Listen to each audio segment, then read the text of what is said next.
Hello everyone, my name is Stepheno Kizy, and today I'll be presenting to you guys the flooding event that occurred in the northern part of Oakland County over here in the area that I live in.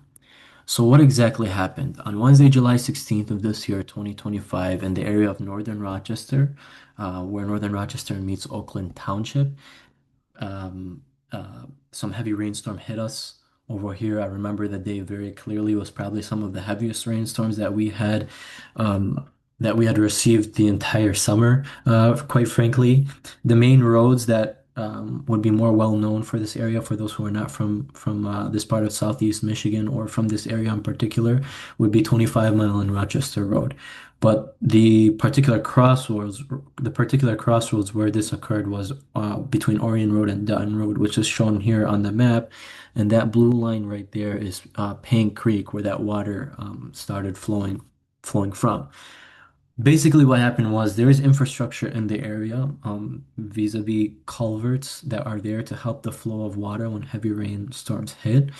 The problem is that infrastructure that is there failed to do its job, and flooding is not particularly rare in the area. I mean, in an article from Click on Detroit from Dane Kelly, he mentioned from an interview with a resident in the area. The resident said that the creek often floods during heavy rain, completely submerging nearby Canyon Road, blocking off access to homes on the street. So this particular event is not rare for the area. It seems to happen quite often. I've been down that road, and that does seem to be the case as well. It doesn't seem like there's really proper uh, elevation for the road for drainage or anything like that. So as the water kept flowing, disaster eventually did strike. The excessive flow of water led to the pavement integrity um, uh, dwindling until essentially a huge chunk of the pavement broke off, which took with it some of the utility lines like the water line, the gas line, the fiber optic line for telecommunications. And that same article that I mentioned from Click on Detroit, the author, Dane Kelly, includes quotes from the Oakland County Commission representative from the Oakland County Commission, Cindy Dengel, who basically said obviously there was more water that came through than that culvert could handle, causing it to wash above and wash out some of the utilities, which is exactly what happened. The road had to be closed indefinitely. Drivers were rerouted by authorities um, until the situation could be brought under control. So who played a role though in the containment of this issue? 100%. The Oakland County Road Commission spearheaded this with the cooperation of DTE, the Consumers Energy, as well as some studies that were performed after the fact with the Michigan Energy, Great Lakes, and Environment organization. So some actions to fix the issue.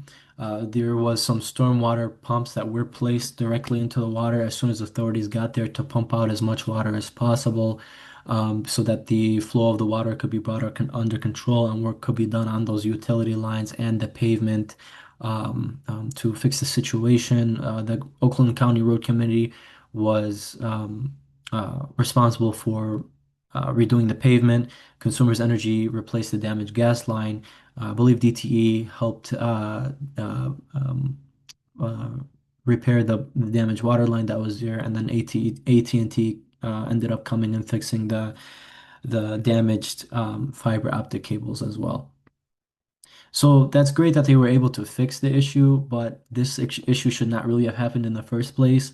This is a pretty developed area. It is more rural area. It's kind of like a half countryside, half city type of area. But nevertheless, it shouldn't have happened. So what are some of the risk prevention for the future? They're going to need better draining management for this high risk area, since the residents even mentioned that this is a pretty common thing. Elevated road design runoff for the water to run off instead of staying in one place, and better extreme weather communication to residents. I mean, I remember hearing that there was residents couldn't leave their house because of the amount of water and the damage that was there, and they had no idea that this particular event was going to take place to this degree.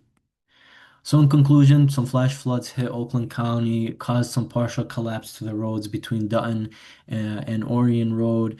The utility lines were taken with it and were damaged, but the road commission, the Oakland County Road Commission was there to spearhead the repair activities to get everything under control. And it brought a new light as to what are some of the solutions that we can come up with to minimize some of these disasters that occur from extreme weather. So for the reflection questions, the most difficult part of completing this project, I think the most difficult part was because as I've mentioned before, I work in a company, so a lot of the the presentations that I do are often like a presentation like project one, where we take a plethora of information and we have to put it into a very summarized form. We don't really quote people's perspectives or anything like that. Um, Whereas here, you kind of have to have an element of storytelling with the way that you talk and the different perspectives that you bring in. So I think that was the most difficult part for me. And then how did I approach this project one differently? I didn't. The way I approached it was not just looking for hard facts and presenting those hard facts and summarizing those hard facts, but it was also finding sources that could um, that basically gave that human perspective. So it's like you're using quotations from the Oakland County Road Committee. You're using quotations from residents that live in the area. So there is that kind of aspect to it that does make it differ from Project One. But thank you very much for listening to my presentation, and that's all I got for today.